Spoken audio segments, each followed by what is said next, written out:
Good morning, guys. So, kape muna tayo. Gusto lang i-share, story time, how I started my virtual assistant career. So, it was back in around 2016 or 2017. Nasa call center pa lang kami ni Macy's. May mga part-time jobs na online freelancer katulad ng number one, transcription jobs. Alam niyo yung nagtatype ng mga recording. So, for this job, shout out kay Boss Dominic. Nag-send siya ng mga interviews and then pinapakinggan namin. Pati si Mrs. nag-transcription job din siya eh. Pero isa lang kami ng boss. So, transcription job, send siya ng interview, and then itatype namin.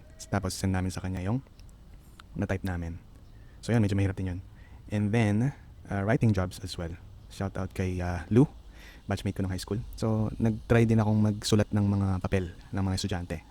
Believe it or not, merong mga ganon. Nagpapagawa ng papel. Tapos nag-try din ako ng SEO blog writing or